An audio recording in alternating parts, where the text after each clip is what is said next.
AITA for refusing to co-sign after my parents used my expired ID on my brother's loan application? I'm Jasmine, 38, the oldest daughter in a family where responsible always meant I was supposed to absorb the damage quietly. My parents, Elaine and Robert, called it being mature. My younger brother, Caleb, called it just needing help this one time, even when that one time was a recurring event since we were teenagers. I live on my own, keep my finances boringly predictable, and have spent most of my adult life trying to keep my family's emergencies from wrecking my monthly budget. I also keep old voicemails. That sounds paranoid if you grew up in a family where people admit what they said. I didn't. My mom has a gift for denying the exact words she said 5 minutes earlier. She could leave a message crying that I was choosing paperwork over blood, then later tell Aunt Rachel she never pressured me and only asked me to think about it. My dad was worse in a different way. He didn't subtly rewrite conversations. He just acted offended that you expected him to explain himself at all. For years I thought saving receipts, texts, and voicemails made me petty. Later I realized it was the only reason I wasn't crushed under a debt I never agreed to. The pattern with Caleb had been there forever. When he lost an apartment deposit in his early 20s because he forgot the deadline, my parents called me. When he missed 3 car payments and his car was about to be repossessed, my parents called me. When he borrowed money for a certification course and spent half of it on a weekend trip. My mom told me not to bring up old mistakes, because shame didn't help anyone. Funny how shame never helped Caleb, but it was supposed to guide every decision I made. I did help at first. I sent money when he needed groceries. I covered a utility bill after he swore his payment was just processing. I let my parents use my printer, my bank statements, my time, and my attention whenever there was a form they didn't understand or didn't want to. I told myself I was helping because that's what families do. But help in my family never stayed help. It became precedent. One $300 transfer became, "You helped last time." One emergency pickup became, "You know your brother gets overwhelmed." One late fee I paid became, "You're better with money, Jasmine. This isn't hard for you." It was hard. It just wasn't visible because I didn't collapse in front of them. About 2 months before everything blew up, Mom called and asked me to stop by their house to look over something for Caleb. That phrase already made my stomach tighten. In my family, look over something usually meant they had already decided I was going to do something and only needed me there to witness my own assignment. I went anyway because I was still stuck in that old habit of trying to be reasonable with unreasonable people. I told myself I would listen. I told myself listening didn't mean agreeing. My parents' kitchen looked the same as it had for years. Faded dish towels hanging from the oven handle, a stack of mail pushed beside the toaster, my dad's reading glasses on top of the newspaper he never finished. Caleb sat at the table with a bottle of water in front of him, peeling the label off in tiny strips. He didn't look up when I walked in. Dad was standing at the counter with a pen in his hand. Not a coffee mug. Not a paper he happened to be reading. A pen. That was the first sign that I had not been invited to discuss anything. Mom hovered near the sink, wiping the same clean spot with a sponge. "Thanks for coming," she said, in the voice she used when she wanted to sound fragile before anyone challenged her. Dad tapped the pen against a folder. "Sit down." I stayed standing. "What is this?" Caleb finally looked at me, then looked away again. Dad slid the folder across the counter. "Loan paperwork. Caleb needs a cosigner temporarily." Temporarily. That word did a lot of work in my family. I opened the folder and started reading. Dad made a low, impatient sound after maybe 20 seconds. "You don't have to analyze every comma," he said. "It's standard. If my name is going on it, I'm reading it." Mom sighed. "Why does everything have to feel like a negotiation with you?" "Because you called me over to sign legal documents." Caleb shifted in his chair. "It's not like that." "It is exactly like that," I said. The amount was higher than anything I had expected. $287,000. My eyes paused on the number, then went to the repayment terms, the default language, the responsibility section, the signature lines. It wasn't some symbolic family endorsement. If Caleb failed to pay, I could be pursued for the debt. If he missed payments, it could damage my credit. If he decided one day that the pressure was too much and stopped answering calls, I would be the backup plan with a signature. I closed the folder and pushed it back. No. Mom's sponge stopped moving. Dad stared at me like he hadn't heard correctly. Excuse me. No, I repeated. I'm not co-signing or guaranteeing this. Caleb threw the label strip onto the table. Can you just help this once and we'll figure it out? That sentence is older than your last 3 emergencies. His face tightened. Wow. Dad pointed the pen at me. You are not going to sit in my house and insult your brother. I'm not insulting him. I'm reading the paperwork you handed me. It's a technicality, Dad said. Only if he fails would it affect you, and he won't. That's what you said the last 6 times. Mom turned away from the sink with tears already sitting in her eyes, ready to fall. I had seen that performance so many times it almost made me sad in advance. He could lose everything, she said. Do you understand that? Everything he's trying to build. Then this loan is too big for him. That is cruel. No. It's math. Mom put a hand to her chest. I hope you can live with what happens to him. I looked at Caleb. Did you know they were asking me to be fully responsible if you don't pay? He rubbed his forehead. Mom and Dad said it was temporary. That's not an answer. Dad cut in. You don't interrogate your brother like that. I'm asking the person benefiting from the loan if he understands what he's asking me to risk. Caleb said nothing. That silence answered more than his words would have. Dad's voice went cold. You're the oldest, so you'll fix this. I looked at the folder, then at him. No. Being the oldest doesn't make me collateral. I left a few minutes later, with Mom crying in the doorway and Dad telling me I was embarrassing the family. I drove home with my hands tight on the steering wheel, and the same old guilt pressing against my ribs. A younger version of me would have called back before I reached the end of the block. She would have softened the no. She would have offered a smaller amount. She would have said, let me think about it, even though she already knew the answer. I didn't. When I got home, I took off my shoes, sat at my kitchen table, and sent one text to both of my parents and Caleb. To be clear, I am not signing or guaranteeing any loan for Caleb. I did not agree to be financially responsible for this or any related debt. Dad read it within a minute. Mom read it 2 minutes later. Caleb didn't respond until almost midnight. Can you please not make this a whole thing? I'm trying to get back on my feet. I typed back. I'm not making it a whole thing. I'm making it clear.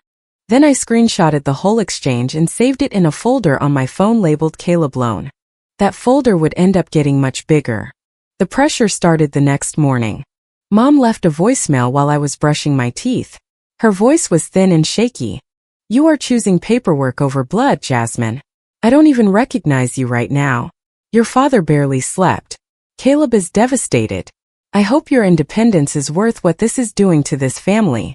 I saved it. Dad texted later. Families handle things privately. You don't turn your back when people need you. I replied.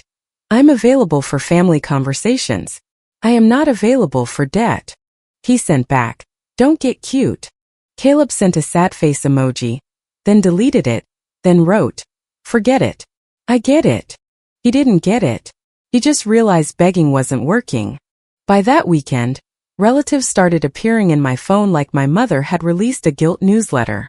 My cousin Marcy texted, your mom said you promised to help Caleb and then humiliated them. Is that true? I wrote back, ask her to show you where I promised.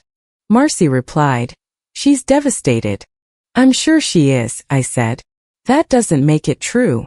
Uncle Paul called while I was making dinner. I let it go to voicemail because I already knew his tone before I heard it. Jasmine, this is your Uncle Paul.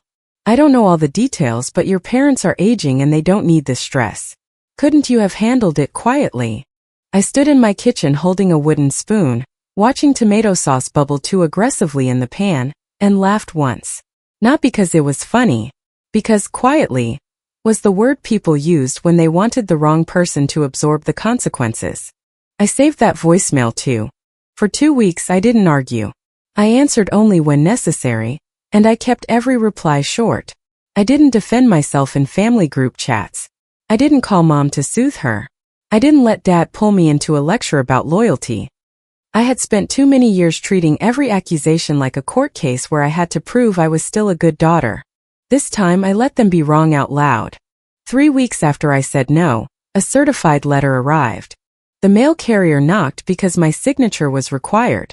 I remember standing in the doorway in socks, signing the little screen, and feeling my stomach drop before I even opened the envelope. The return address was a loan servicer I didn't recognize. Inside was a formal notice listing my name in connection with a $287,000 obligation. There was an account number. There was a balance. There was language about payment responsibility, account setup, and future communications. The mailing address on the letter wasn't my current one. It was an old address I hadn't used for official financial documents in years. I sat down on the floor by the door because my knees went weak.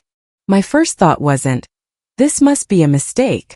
My first thought was, Robert did it anyway. I called the loan servicer with the letter spread out in front of me on the coffee table. The hold music was cheerful in that corporate way that makes panic feel even more humiliating. When a representative finally answered, I gave the account number and went through security questions I could answer only because the account had been created using pieces of my identity. Her tone was routine at first. Yes, I see you listed as a guarantor on the file. I never signed anything, I said. There was a pause. You're stating you did not sign the guarantor documents? That is correct. I refused in writing before this loan was processed.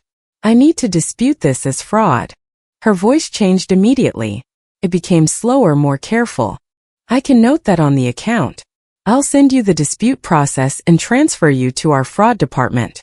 I also want copies of the documents used to put my name on this account. The signature page, identification, notary information, timestamps, verification records, everything. I can put in the request, she said. Please do. And I need confirmation in writing that I disputed this today. By the time I hung up, I had a fraud department case number written on a sticky note. My hand was shaking, but my voice hadn't. That felt important. Then my father called within the hour. I stared at his name on the screen until it stopped ringing. Then he called again. Then Mom. Then Caleb. Then Dad again. I didn't answer until Dad left a voicemail. You need to call me before you make a bigger mess. I saved it. Then I texted. All financial communication needs to be in writing. Dad called anyway. I let it ring. He texted. Do not make this official. We can fix it inside the family. I stared at those words for a long time. Inside the family meant inside their control.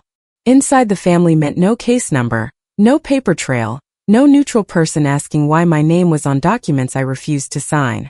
Inside the family meant I stayed quiet while everyone agreed I was difficult, emotional, and eventually responsible. I typed back, you put my name on legal paperwork.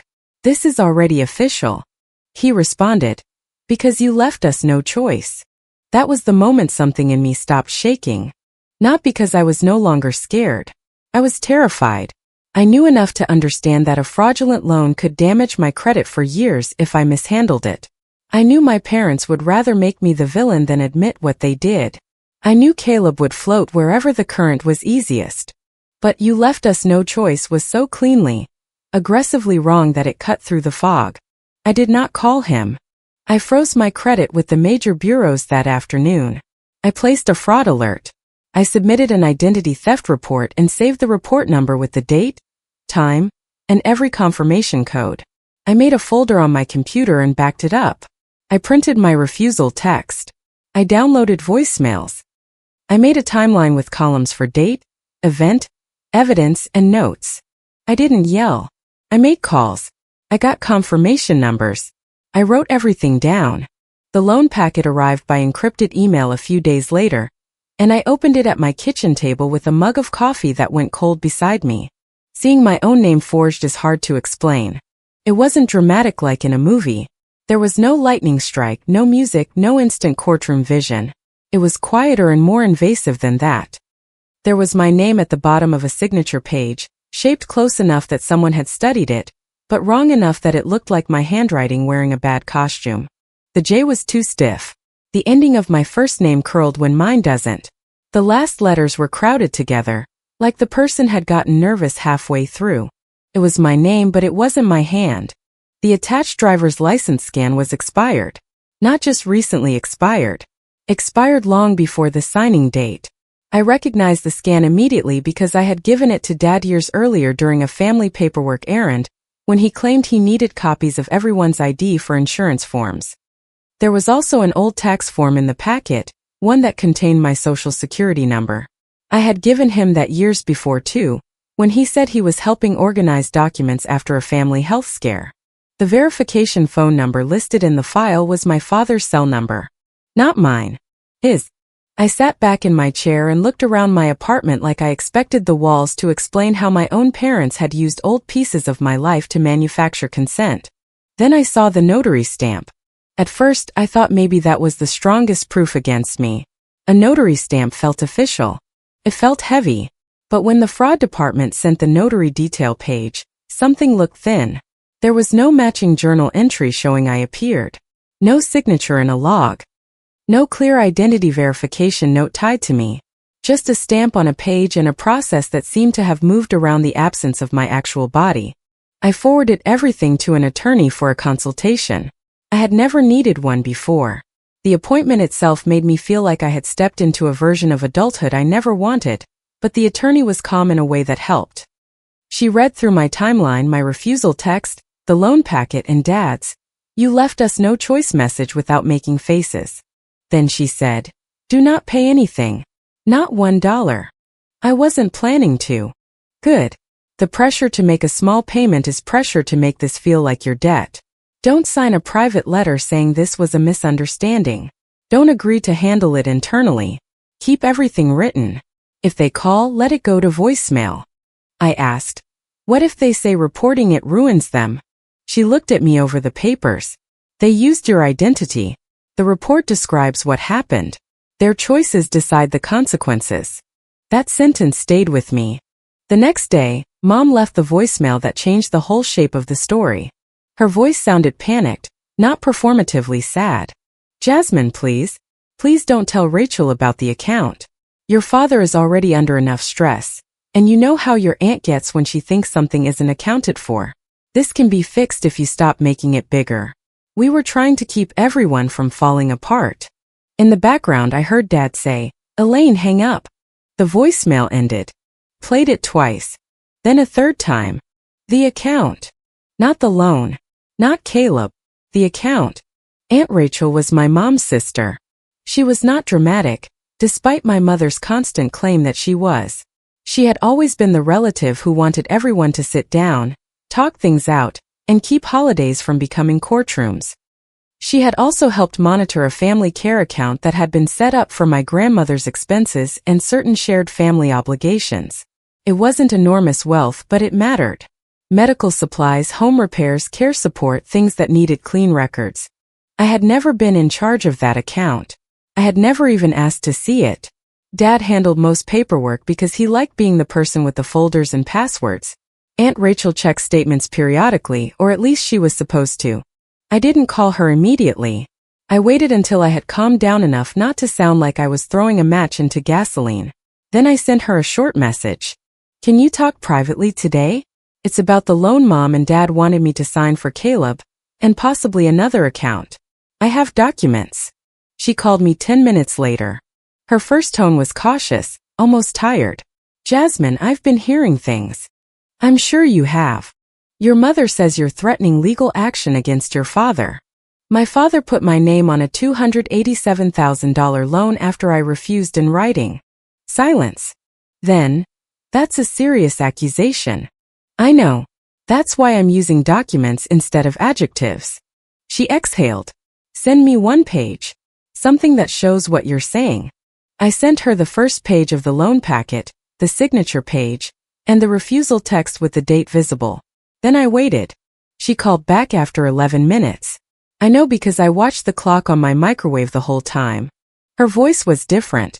"Jasmine, where did this reference number come from? I was hoping you could tell me. It's formatted like the care account transfer references." My stomach tightened. "What does that mean?" "I don't know yet," she said. "But I'm going to ask." That was Aunt Rachel's first step from family peacekeeper to someone my parents could no longer manage. 2 days later, she called me from her car. I could hear traffic faintly behind her, and she kept her voice low. "I thought you were being harsh," she said. "I was wrong." I closed my eyes. She continued, "There were transfers from the care account that don't match the explanations Robert gave me. One of them lines up with a payment made to cover Caleb's earlier mess. The memo line isn't clear, but the dates are." "What earlier mess?" She hesitated. "The thing with his failed lease guarantee. Your parents told everyone they handled it from their savings. They used the care account?" "It looks that way. I'm not saying for sure until I have all the statements, but Jasmine, this wasn't just about Caleb needing help. This was about covering what they already took before I reviewed the account." I sat very still. That was the twist I hadn't expected. I thought Dad forged my signature because he was arrogant and desperate to save Caleb. That was bad enough. But now it looked like the new loan was also supposed to refill a hole he and Mom had created earlier. My name wasn't just being used to help Caleb. It was being used to hide what they had already done. Aunt Rachel sounded sick when she said, "Your mother knew." "I know." "No," she said. "I mean, she knew there was a shortage. She may not have signed the loan documents herself, but she knew why Robert needed this fixed quickly." I thought about Mom crying at the sink. Mom telling me I was choosing paperwork over blood. Mom leaving a voicemail begging me not to tell Rachel about the account.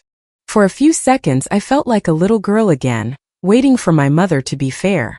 Then I saved Rachel's call summary in my timeline. The smear campaign got louder when my parents realized I wasn't backing down. Marcy texted again. "Your mom is having panic attacks. Couldn't you have handled this quietly?" Uncle Paul left another voicemail.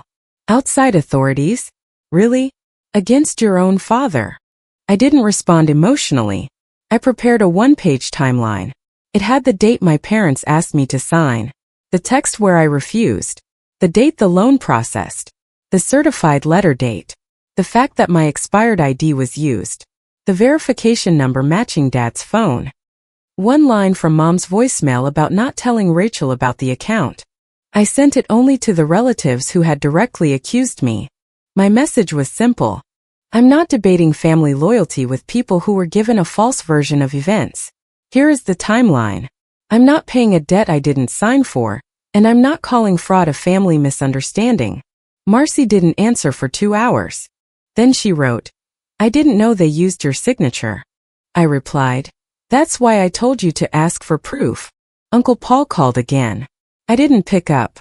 He left a shorter voicemail this time. "I didn't have all the information. I'm sorry for the way I came at you." I saved that one too, but for a different reason. Mom sent a text after she heard I had shared evidence. "You are humiliating us." I wrote back, "I sent documents to people you sent after me."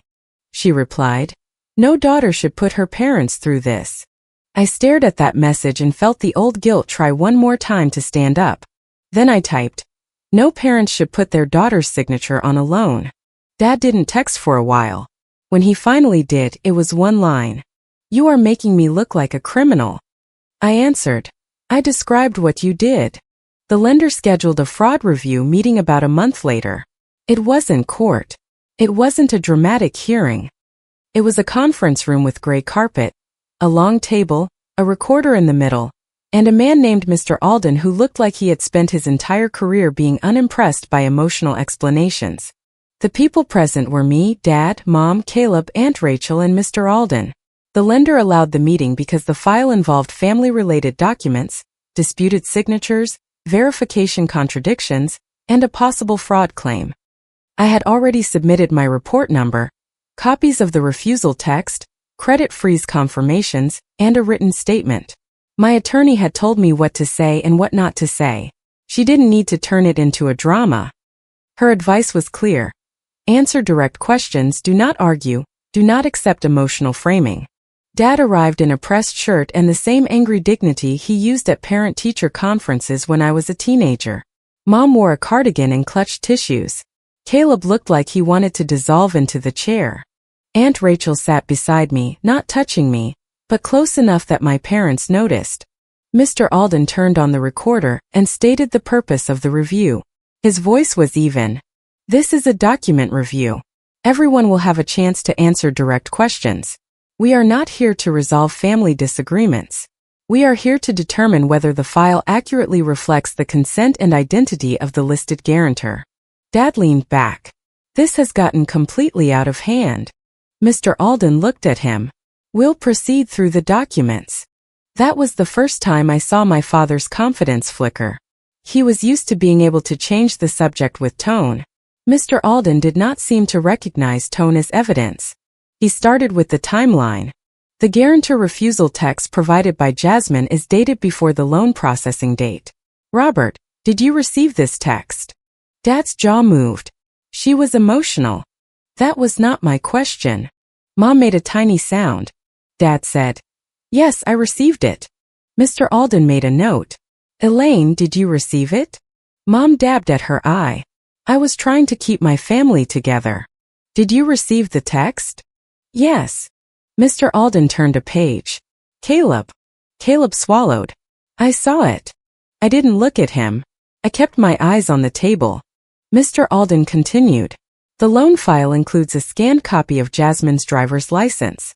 This license was expired before the signing date. Dad crossed his arms. It was the identification we had available. Mr. Alden looked up. Available to whom? Dad said nothing. The file also lists a phone verification number. Jasmine, is this your phone number? No.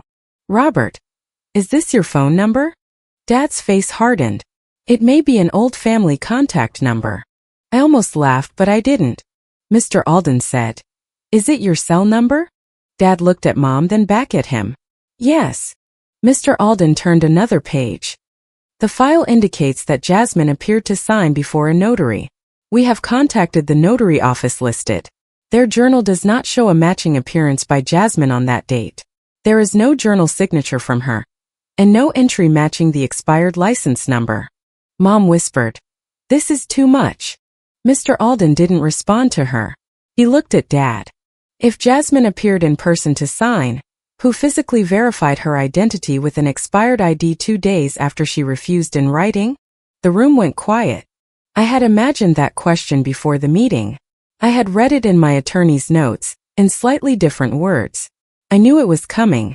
Still, hearing it out loud made my skin prickle. Dad reached toward the recorder. Mr. Alden's hand moved first, not grabbing Dad, just placing his own hand near the device in a calm boundary. This recorder stays on while we are in session, he said. Dad pulled back like he had been insulted. This meeting is over. No, I said quietly. This is the first honest part of it. Mom turned on me. How can you sit there and talk to your father like that? I looked at her. How could you sit at your kitchen table and cry while he handed me papers he planned to use without me? Her face crumpled, but this time the tears didn't move me. Dad pointed at me.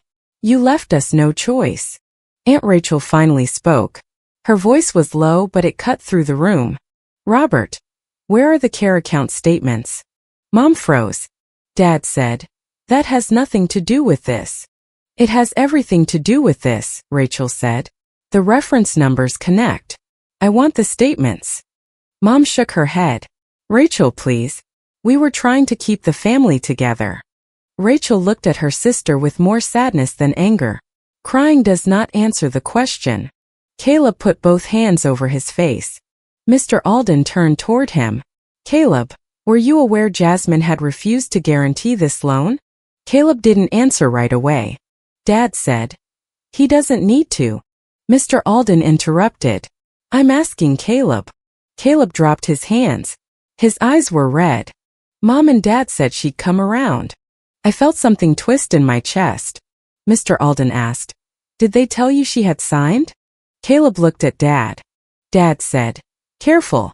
That one word did more damage than any confession could have. Caleb's voice cracked.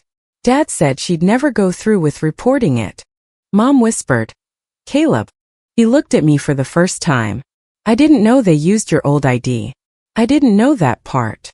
But you knew they were handling me, I said. He looked down. I wanted to believe you were okay with it because that made it easier. That was the closest Caleb had ever come to honesty. It didn't make him innocent. It made him recognizable. He hadn't forged my signature himself, at least not from anything I had seen. But he accepted the benefit of a story that made no sense because questioning it would have cost him the rescue. Mr. Alden asked a few more technical questions. Dad avoided details. Mom kept trying to drag the conversation back to family pain. Aunt Rachel kept returning to numbers. Caleb mostly stared at the table. At one point Mom said, "Everything we did out of love." I looked at her and heard my own voice come out steadier than I felt. "No. Love asks. Control signs for you." Dad's eyes narrowed.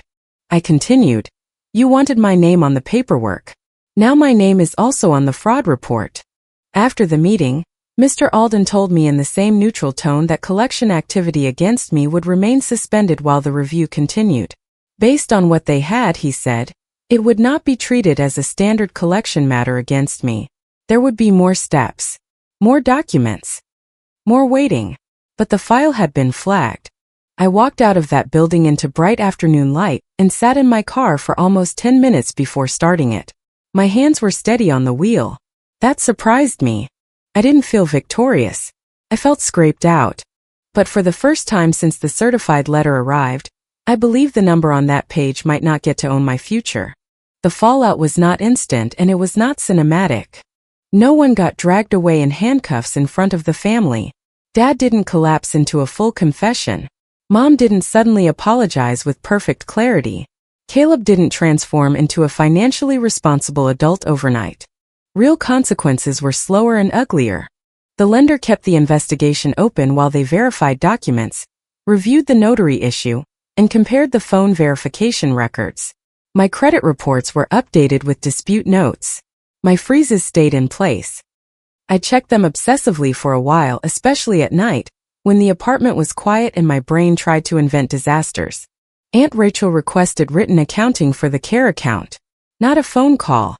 Not Dad's explanation. Written records. Statements. Transfer details. Receipts. She copied another trusted relative, which made Dad furious because he had always relied on information traveling through him. Uncle Paul stopped calling me disloyal after Rachel told him enough to make him realize he had been used as pressure. He sent one text that said, "I should have asked more questions before judging you." I replied, "Yes." That was all. Marcy apologized more fully. "I'm sorry. I repeated what your mom said because it sounded like you were being cold. I didn't know there was a forged signature." I wrote back, "I appreciate the apology. Next time someone says I promised something, ask for proof." She sent a heart emoji.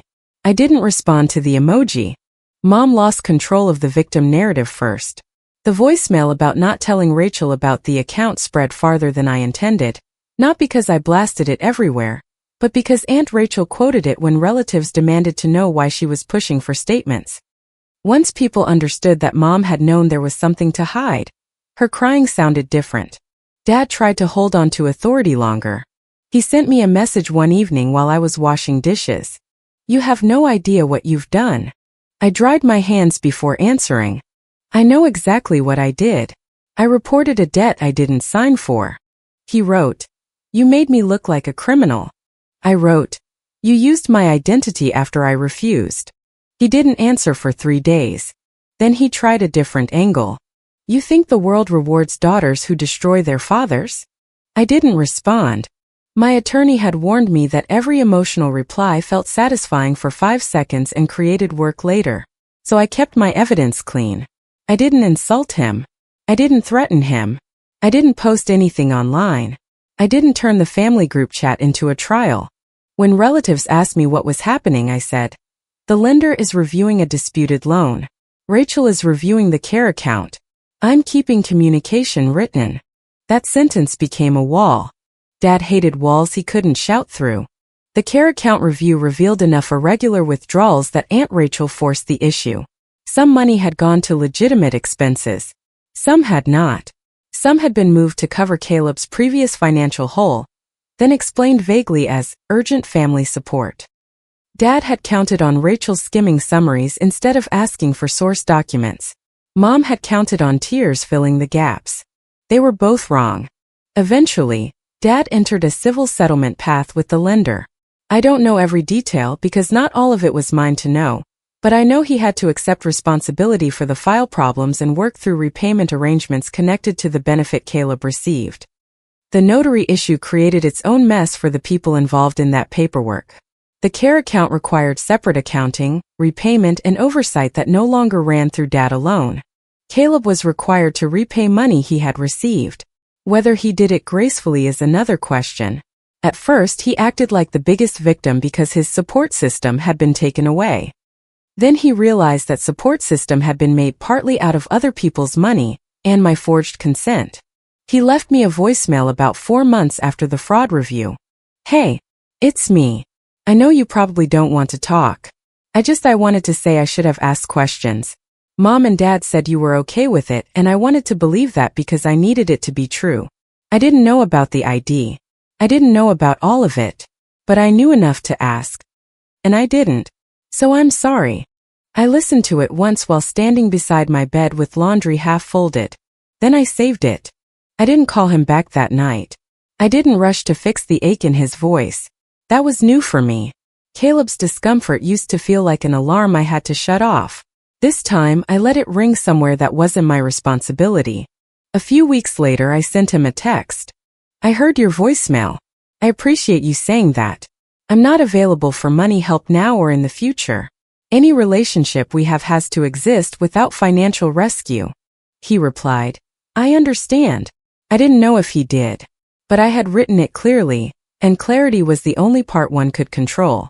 Mom asked for a private talk after the lender's review started going badly for Dad. She left 3 voicemails in one weekend. The first was tearful. The second was sharper. The third was soft again, which meant someone had told her the sharp one made her sound guilty. "Jasmine, I miss my daughter," she said. "Can we please meet without lawyers and paperwork? Just mother and daughter." I did not meet her privately. I texted, "I will not meet unless we can start with the words, 'We used your signature without permission.'" She replied, "You broke this family." I looked at the message for a long time. Not because I believed it. Because I used to. I used to think a family could be broken by the person who named the crack. I used to think peace meant letting my parents define reality, while I adjusted my feelings around it. I used to think being reasonable meant giving unreasonable people one more chance to be fair. I typed back, "No. I stopped letting this family use my name to keep lies alive." She didn't answer. Months after the certified letter arrived, I received written confirmation that the disputed loan would not be my responsibility. The language was careful and official. It referenced the investigation, the disputed guarantor status, and the removal of my obligation based on confirmed irregularities.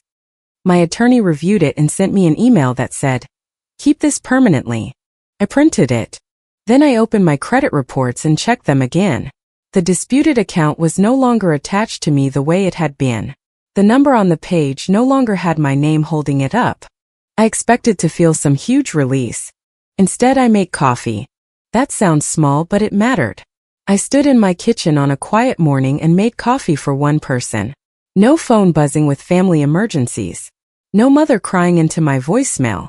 No father's orders disguised as wisdom. No brother's crisis sitting in my checking account before I had even eaten breakfast. Just coffee. Just my name belonging to me. Dad sent one last message after the written confirmation. "Cold. That's what you are." I didn't respond. There was a time when that word would have gutted me. Cold meant I had failed as a daughter. Cold meant I was selfish. Cold meant I had chosen myself when everyone else expected access. Now it sounded like a man describing a locked door. Aunt Rachel and I still talk. Not constantly, not with dramatic bonding speeches, but honestly. She admitted she had been too quick to push for reconciliation before seeing evidence. "I wanted it to be a misunderstanding," she told me. "I did too," I said. "That was easier than believing they would do this." "I know." She became the person who insisted the care account stay documented going forward. She also became the first person in the family to say out loud, "Jasmine didn't bring outside consequences into this. Robert put her signature where it didn't belong." I needed to hear that more than I expected. I don't know exactly what my parents tell people now. I'm sure there are still versions where I am dramatic, cold, ungrateful, or too attached to paperwork.